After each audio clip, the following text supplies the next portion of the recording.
Welcome to Leaders Lift, the podcast for all leaders, and that's just about anyone. I'm your host, Greg Cunningham, and I'm looking forward to spending the next 30 minutes or so with you. I'm actually writing and recording this just a bit early, so if I get confused on timing, please forgive me, and remember, time with all of this stuff is kind of relative. Over the last several months, I've been pushing it pretty hard. There's been a lot going on trying to get this podcast and my tech one, Gadgets for Families, up and running. That's on top of my business consulting and the craziness that comes with the end of the school year. So just a lot going on. When I combine that with my drive to always want to be doing something meaningful and my perfectionist tendencies, it's been pretty intense. Take those experiences and combine them with some of the topics I've covered, like dialing it back, knowing yourself, course correcting, some of those topics that I've covered in previous episodes, as well as some things I've been reading as part of my personal study. And I got thinking about, how am I doing? Not business or progress or anything like that, just how am I personally doing? And with that background, I'd like to spend our time today talking about caring for ourselves. Story time and lessons learned from it are first, and then let's talk about how we as leaders sometimes don't realize we're not taking care of ourselves. We don't understand the impact it has on us and those that depend on us, and more that comes from it. So stick around. Now, just a quick programming note. Normally I drop episodes on each Wednesday, but the week of June 7th, that's a Wednesday, I don't think you're going to see an actual episode. I have some plans that actually relate to today's topic on taking care of myself, and that may result in me not recording and dropping an episode that week. So maybe that gives you a week to catch up on an episode or two you have missed, or you can check out my other podcast, Gadgets for Families. Storytime it is. So I briefly went through this story in last week's episode, but I want to share some additional details. Last week, based on when I'm writing this, remember, time is relative, I was really struggling. I just didn't seem to have the energy I needed to keep going consistently. About Wednesday, I decided that I needed more than just a few minutes of dialing it back. I've been wanting to get out and ride my bike somewhere other than just right here in town, but it does take a decent chunk of time to travel, ride, and return, and I've always felt like I had other more productive or work-related things that I should be doing instead. But I realized that I wasn't going to be productive if I didn't do something. I decided to take a few hours on Friday and go to a trail system I really enjoy and ride. Thursday, I got the things I had to get done quickly, and then spent a couple of hours tuning up my bike. Just working on my bike was therapeutic, even though at one point I wasn't sure I wasn't actually making the bike worse. Remember my fear of making things worse around the house? Well, that applies to my trailer, bike, and most other things when I try and do repairs. But eventually I got it all tuned up, brakes replaced, chain replaced, everything torqued down, and then got rid of a squeak that had developed in the handlebars. I also repacked my backpack. When I do short rides, everything is on the bike. But I needed the backpack since I was going on a much longer ride. So I was ready to go. Friday, I didn't have nearly the same troubles wrestling myself out of bed that I normally do. Thursday night, I actually struggled a bit to go to sleep as I was so excited to hit the trails. I got through a bunch of stuff in a meeting and left the house almost right on time. I did have to overcome some fears, those I covered last week in the story, but doing this ride really made my day. I only rode for about an hour. I'm not quite in good enough shape this early in the season to do much more, but it was just fantastic. Even getting stuck in bumper-to-bumper traffic on the way home didn't put a damper on the ride. When I got home, I found I had a ton of energy. I thought maybe I'd be too tired, and so I'd made sure I didn't have anything critical to do that afternoon. But when I realized the energy I had, I decided to try and get ahead for this week. In about 4 hours, I did what would normally take me most, if not all, of Monday. Record, edit, publish the podcast, video clips, social media posts, etc. That was really cool. So there are 3 lessons I take away from this. 1, if you know yourself and know it's time to dial it back for more than just a few minutes, don't ignore it. Even if you can justify that you have more important things to do, maybe dialing it back is the most important, because that will allow you to effectively and efficiently tackle those more important things. 2 weeks ago, time is relative when you're writing these episodes, I talked about relevance. Well, this has just reminded me that when you can find relevance, it can give you motivation. It also gives you something to look forward to. Before we had to adjust our schedule, my wife and I always reserved Friday night for date night, and sometimes it was date afternoon or even date day. We had been doing that for years, and I always looked forward to it. It helped me get through the week. Right now, we're actually doing it on Monday evenings, and it's just not the same as having something to look forward to the end of the week versus doing it right at the beginning. As motivated as I was to crank through things to go on that ride, that was just a validation of what I talked about in that episode. I had something to look forward to, so I was motivated to get there. Interesting that this weekend, when I'm actually recording this, the week before it's published, time is relative, we're going camping for Memorial Day weekend, and I'm pretty motivated to work through as much as I can before Thursday evening so that I can enjoy the first camping trip of the season. So you see how that works?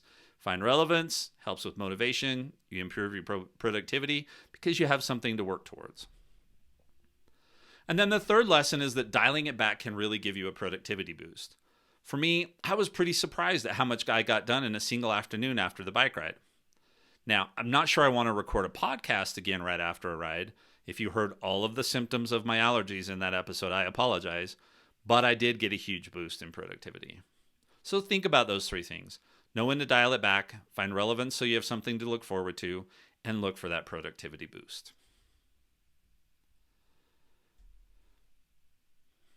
Little Lift recommendation now. Today's recommendation, it's just a little bit different, and it's a bit longer than normal. If you aren't into the topic, skip forward about 5 minutes or so, or go into the show notes and tap on the timestamp next to the next topic. Since one of the ways I take care of myself is camping and biking, basically outdoor stuff that's not freezing cold, I thought I'd give you a couple of tips if you're thinking about getting started. This week I'll do biking, and maybe at another time I'll talk about camping. So for biking. Now, if you just wanted to ride around town, you have tons of options. But if you want to get into more than that, maybe start on some mountain biking trails, then you have options, but they may not be the most obvious. So what do you get? How do you get started? The thing I see out of folks is that they aren't sure if they're really going to like it. So they want to just grab a bike from Walmart and get going. This is probably the path of least resistance. You can do this on Amazon too, but if this is the route you're going to go, I recommend Walmart since you can see the bike in person and it's at least partially assembled. Now, why do I say partially assembled? Looks like it's assembled. Well, that's the biggest caveat for any bike you buy from Walmart, the assembly. It's probably a teenager with a summer job that's putting the bikes together in bulk, or if they didn't have it assembled, they're trying to do it in 5 minutes for you so you can get out the door. My experience with Walmart bikes is that the quality is okay. It's the kind of quality that I would recommend for a young kid just getting started, or for an adult that's going to ride it around town, and maybe on some dirt roads or very simple trails. If you want more than that, I'll get there in just a minute. But if Walmart is what you can afford to get started, there is hope. They have a range of bikes for different budgets, but, and this is the key, no matter what you get there, don't take it out on a trail without doing or getting some maintenance done on it. Why? This is the assembly. The assembly is going to be pretty rough.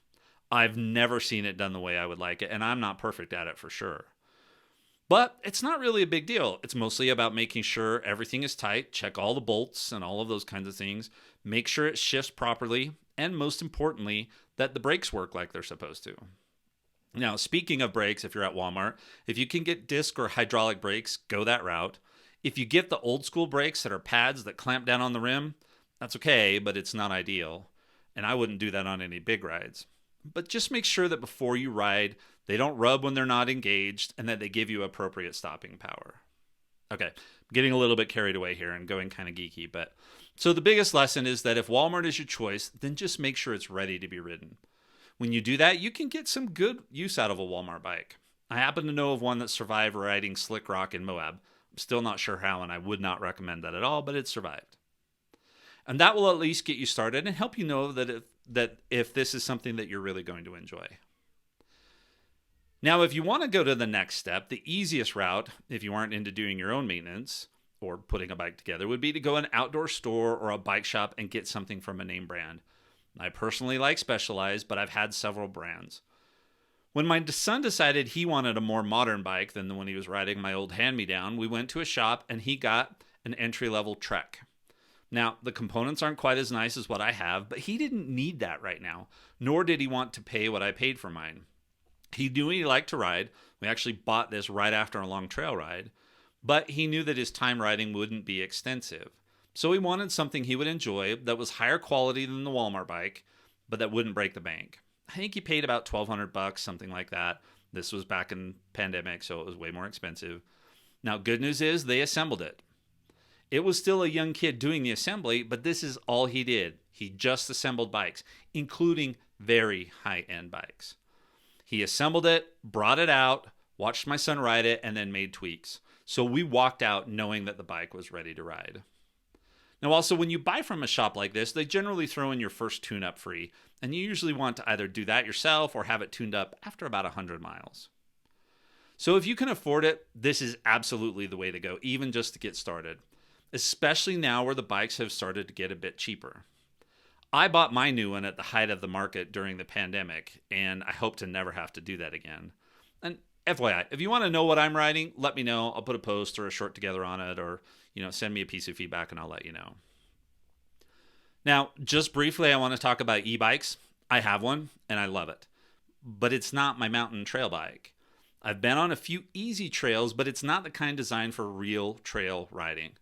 I use it to run errands around town, explore when we're at campgrounds, and for exercise.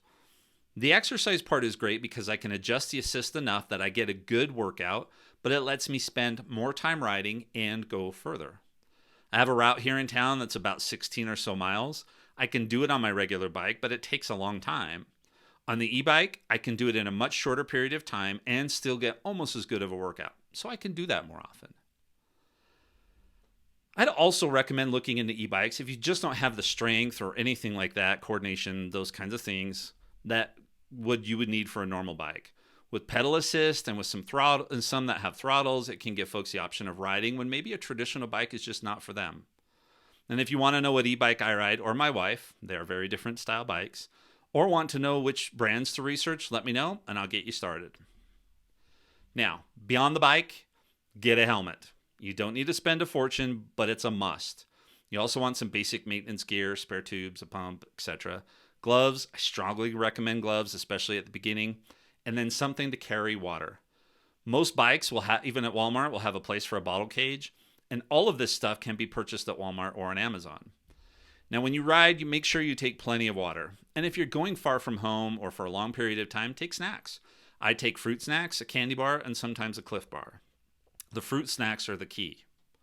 Now, did I mention water? Take plenty. On my rides in town, I just take a water bottle. When I go on real trails, my backpack has a 3-liter Camelback, and I have the water bottle. I rarely drink at all unless I'm on really long hot rides, but at least I have it. Finally, make sure you keep your phone with you.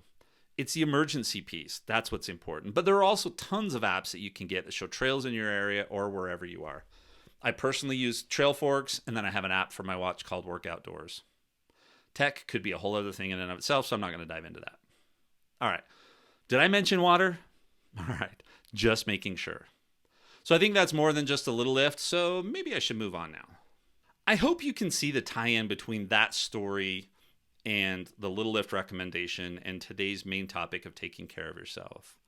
If not, let me see if I can provide some additional context. Normally I start off episodes like this with some sort of a definition on the topic. I don't think I really want to do that this week. The biggest reason is that taking care of yourself is a very personal and individual topic. What it means to take care of ourselves is going to change depending on who we are, our situation in life, what we're trying to accomplish, who we're leading, etc.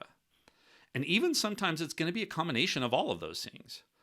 So if I think about a set of parents who both have careers and are also trying to help their kids navigate those interesting teenage years, or my current situation where I've mentioned on a few episodes and in a blog post a couple weeks ago, I'm trying to be grandpa, but also have to be dad to my kids and my grandkids, and to get a business to where it's self-sustaining. Well, I'm not going to start with the definition. I'd like to share a quote I read on Instagram this week. That's what helped me really solidify this as this week's topic. This is from Hank Smith, and he's at Hank R. Smith on Instagram. Your family and friends can't draw from an empty well. It isn't selfish to spend time caring for you, doing what you love, what replenishes you, to make sure you have the energy and courage to give to those who rely on you. And with the week I had last week and having come off of launching a new podcast, writing that blog post about how exhausting it was trying to be both dad and grandpa, and with everything else going on with our family, that whole thing just really resonated with me. I had just experienced how important this was during the week, so I appreciate Hank helping me tie all of this stuff together. And before I take a break, let's just break down this quote. First, he talks about who depends on you. I'm going to talk more about that right after the break and even give you an exercise to do. We are all leaders and have people that depend on us: spouses, kids, friends, colleagues, bosses, community members, church family, etc. A second, drawing from a well. While many people believe that time is our most restricted resource, I would also put mental energy right up there. Sometimes it doesn't matter how much time the clock says I have because I just don't have anything left to give. And that's how I felt last week. Now, third, he uses the word selfish, and we're going to dive into what that means. Is it really selfish to want some me time with so many people depending on me? No spoilers before we get there, but we're going to answer that question. And then fourth, do what you love and what replenishes you. Sometimes we need things that we don't have to justify why we do them even. And so I think we should dive in and talk about all of these pieces. Now, before we go any further, just my continued request that you subscribe, follow, share, review, like, etc. the podcast. The more the audience grows, the more people can find it. And I know there are a lot of folks out there that need this content but just don't know it exists.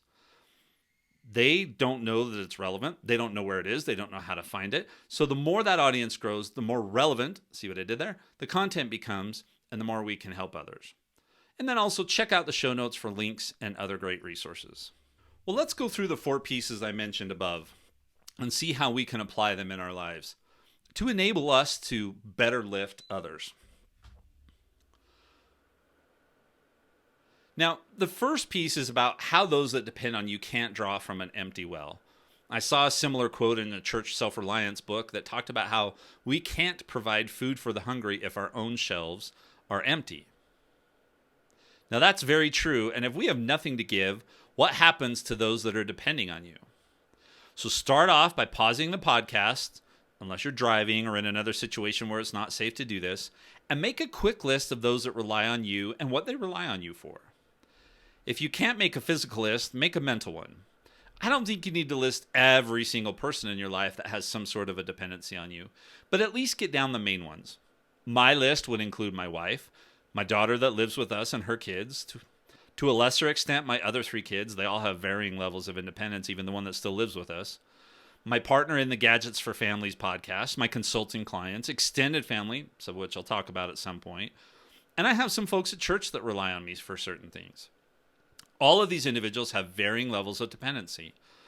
You might also add to your list your boss, teammates, direct reports, key customers, PTA groups, teachers, room moms, know what I'm saying here, carpool partners, etc. Again, don't try and make a complete list, just one that is meaningful that you can think about as we dive in further. Now, as for how they depend on you, here are a few examples from my list. My wife relies on me to be there when she needs me, to manage our finances, keep the house and cars running, and to take her out on date nights and keep all of her tech running. She uses the tech, but doesn't want to do more than just use it. My daughter and her kids, as well as my son at home, count on me to keep the house where it is, be there for advice, and the grandkids rely on Grandpa for treats, wrestling, tickles, and other fun things. Not to mention take them camping. We're counting down the days to this weekend's camp out. I think you could extrapolate this out with your own list. So now that you've done that exercise, think about how your well-being, mental and physical, impacts all of those things that others rely on you for. If I'm too tired, then instead of playing with the grandkids, I could find myself without patience and being super grumpy. If one of my kids comes to me asking for advice and I'm mentally exhausted, my advice might be worth much less than it would be normally. If the car needs maintenance or we have a camping trip planned and I'm just too busy, then we don't go or the maintenance gets postponed. So if I'm not in a good place with my mental or physical energy, these things are all going to be less than what I'd like them to be and what others need them to be. Now that doesn't take into account what would happen with what I spend the most time doing, and that is working. If I got so tired or sick or worn out or whatever that I couldn't work for weeks, then my clients would suffer, which would impact my immediate and possibly my long-term income, family well-being, all of those kinds of things.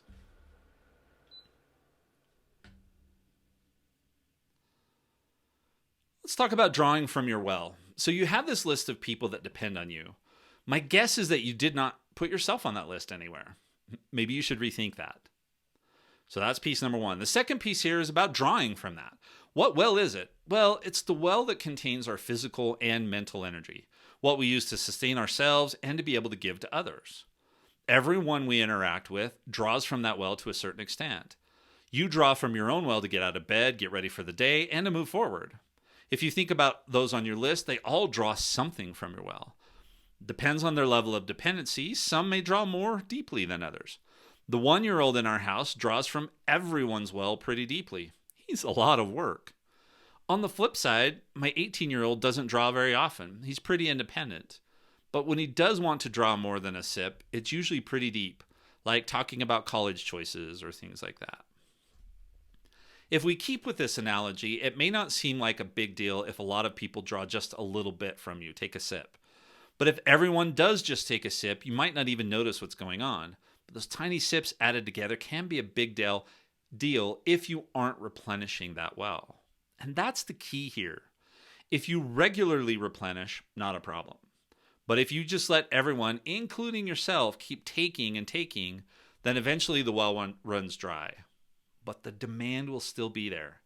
You and others will try dipping into the well that is just completely dry. Now, the third part of this whole thing was about being selfish. Most of the time, when we are taught about or think about leadership, it's all supposed to be about those we lead. That could be a family or a team at work. It's always about how we can lift them. That's the purpose of this podcast. In this case, I want to make it very clear that you need to give yourself permission for some self-care, not just so that you can take care of yourself, but so that you can actually focus on those you lead. I do agree that we should lead for the benefit of others and not ourselves, but if we don't find the right balance of caring for others and us, everyone on the list you just made will be impacted.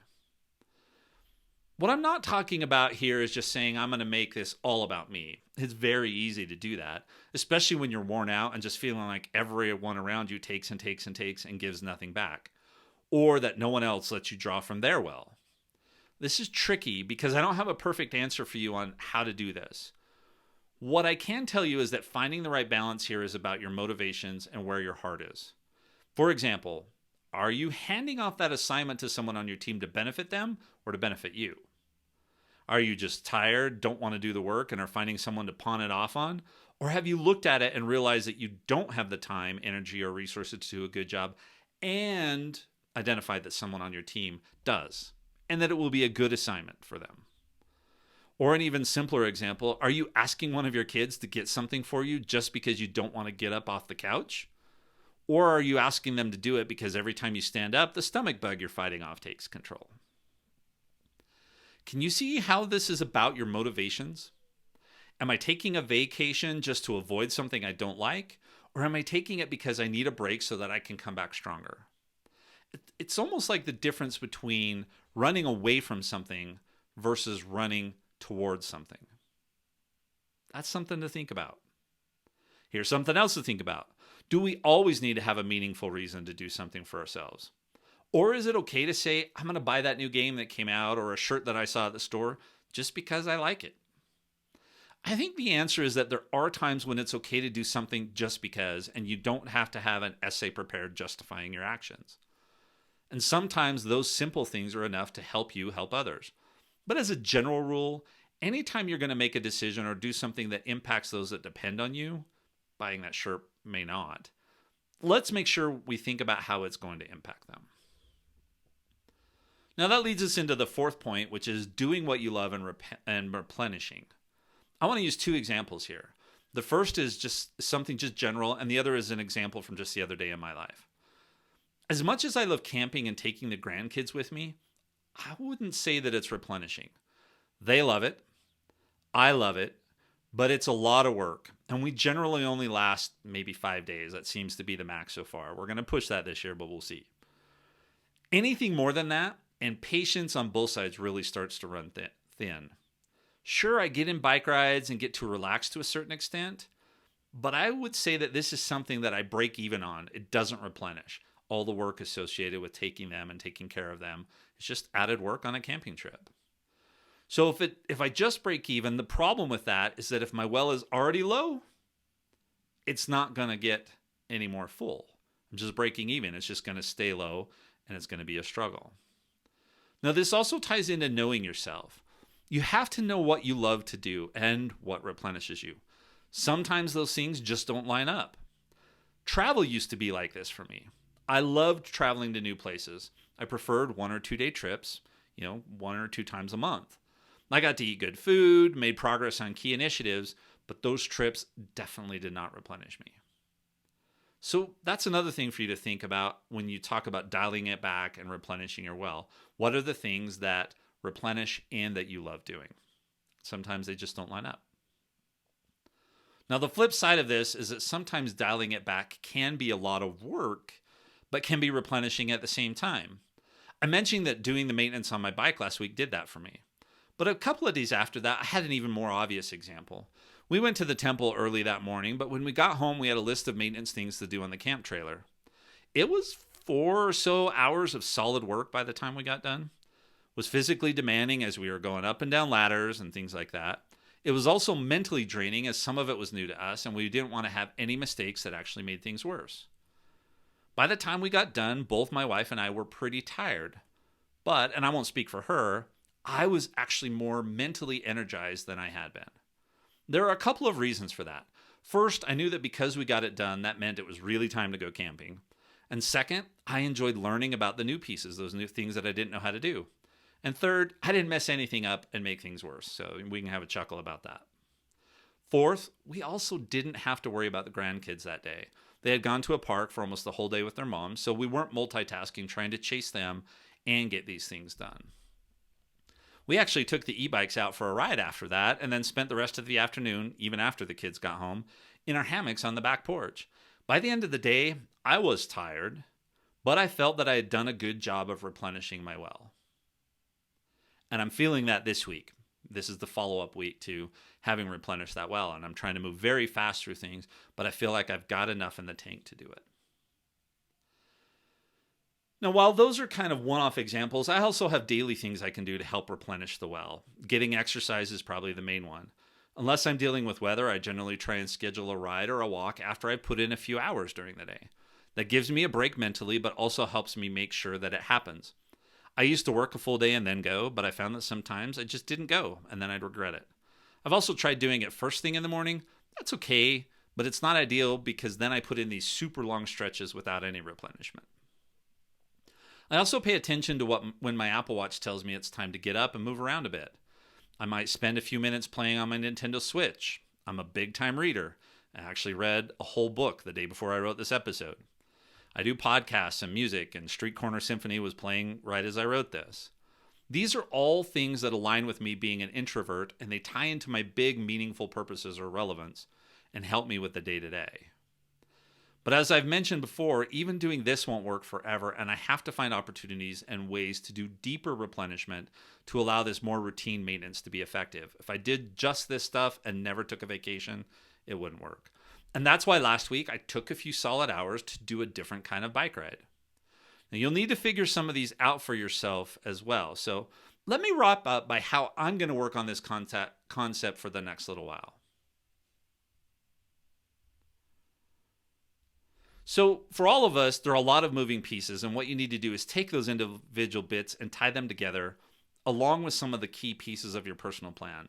Things like knowing yourself, knowing your motivations, and some of the other topics we've discussed. They're all related. So here's what I have for the taking care of myself portion of my personal plan. First, daily replenishment. My daily replenishment probably stays just about the same. Daily exercise is number one. I'll make sure that I have time for that. I'll ride my bike as often as I can, but mix in with that good long walks. I'll have to keep working on my schedule once we hit midsummer, and it's better to go early in the AM because I won't be able to go midday, or at least it's not as fun. And I'd also like to mix in the occasional evening bike ride with my wife. I'll still read, enjoy a few minutes on the Switch and other things like that. But right now, that small daily maintenance is just not enough. It's just not working with everything I've got going on. So that's part two. for the summer, I'll talk about the winter at the end of this, I'm going to take advantage of the flexibility I have right now and pick one day a week. I'm trying to figure out that schedule and carve out 3 or 4 hours to go ride somewhere that is not the same as my daily rides. Most likely, this is going to be sometime during the week when I feel like it can have a bigger impact on my ability to get things done. I may actually consider trying to set things up so I have a 4x10 week, and then I could have a whole day that I could set aside for riding, and maybe that also becomes temple and date day all in the same thing. My only concern with something like that is, will trying to do all of that in a single day really be replenishing? I just haven't figured that out yet. Now, second is related to vacations. One of the dangers of working for yourself and the kind of work I do is that I can work anywhere. That is awesome at times, but it can also bleed into things like vacations. So I'm going to be more deliberate in actually taking multiple days in a row of real vacation time.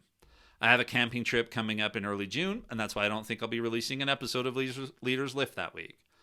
I probably will release an episode of Gadgets for Families, but that's only because it occupies just part of one day and there's a special event going on. I just want to be done with that and enjoy the trip. Now, that's also one camping trip where the grandkids aren't going, so it should be replenishing. We have a couple of other trips planned and booked. The grandkids will join us for some days and not for others. And I'm going to work on not working during those times. So I don't think this will be the last week where I don't release an episode. So keep your eye out for that programming change. Now, third, and this one crosses a lot of areas. I'm going to work when I'm working, and when I'm not, I won't. Now, I don't know if that makes sense, and it sounds like it's easy to say, but in today's world with all the flexibility and all of the electronic tools, and you combine that with economic stresses like the ever-growing grocery bill, it's so easy to think that instead of playing with the kids in the evening, I'll just sit down and do that one more thing. I want to be able to break away from that, and I believe that if I can keep my well replenished, that I'll be more efficient and effective when I need to work, so that I won't feel as much pressure to keep pushing when I'm trying to take downtime, whether that's an evening with the grandkids or a couple of days camping and visiting family, whatever it may be. So after all of this, what are your thoughts on how you could take care of yourself so that you can be more effective in helping lift others? What is your plan? What are you going to put into your personal plan about taking care of yourself? Daily replenishment, deeper replenishment, all of those kinds of things.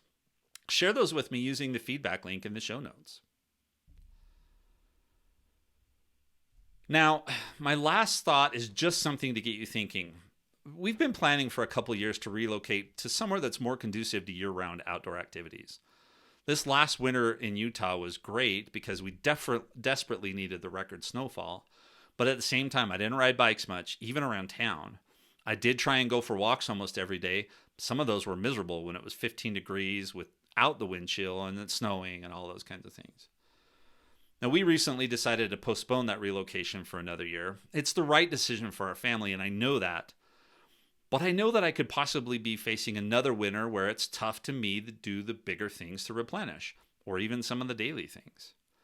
I'm starting to think about ways I could make semi-frequent trips south, where I could ride for a day or two, and what those logistics would look like. Or what other things can I do? I have an indoor bike, but that's just not the same.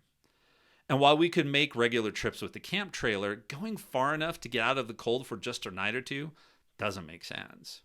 So I don't know the answers, but I'll update you once I have a plan and we'll see how it goes. The reason I bring this up is for you to start thinking about the things you do to take care of yourself. Are there times when it's just not practical to do those normal things? Think about accountants as it gets close to tax day, or a project manager coming to the end of a multi-year project. In those scenarios, it's probably more important than ever to figure out what you can do to replenish so you can make it successfully across the finish line and enjoy the fruits of your labors. But if you can't turn off your phone or walk away for a whole day, what can you do? Can you take your phone with you on a hike so you can answer that call? I remember I used to take conference calls sometimes on the golf course. Or can you go to a game? That's the extrovert wanting to be around a lot of people. What are some things that you can do even as you get close to the finish line when it seems like when normally you would probably think I shouldn't be taking time to take care of myself? Don't wait until the last moment to try and figure out what you're going to do in those circumstances. The odds are that if you do that, all you'll do is keep trying to push through, and you and those that depend on you will not benefit from that approach. So give it some thought now. Well, let's wrap up. If you're already or currently if you're already a leader or are aspiring to be an awesome leader and lift others in the process, you're going to spend a lot of time focusing on others. And that's the way it should be.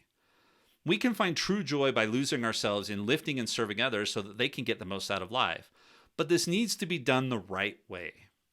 One of the things you have to consider is how and when to take care of yourself so that you have enough in the well for you and others to draw on. When we neglect our own self-care, then we really are making it more difficult on us and those that depend on us. If we are true leaders, then we won't take this so far that everything we do is for our own benefit. This is something you can keep your eye on. Most likely, though, you won't do enough self-care. So that's why I would recommend you pay attention to this. Are you taking care of yourself enough? Especially if you're your own boss like me, or if you have a boss that's just going to keep pushing. I've worked for those too.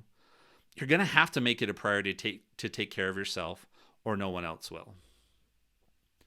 So thanks for sticking around to the end of the episode. I think it's an extremely important topic, and I'm thankful to have had the reminders over the last couple of weeks of what I need to be doing and to have been able to get this down in writing and on audio.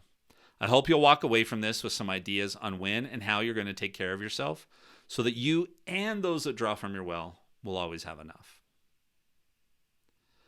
If you want more great resources on personal and leadership development, check out my website, www.mountainebleconsulting.com. If you want to add some fun tech stuff into your life, including maybe your commute, then give Gadgets for Families a try. I'm really enjoying doing that with my partner in that, Jason. So now thanks again for your support. Now go out there and keep lifting.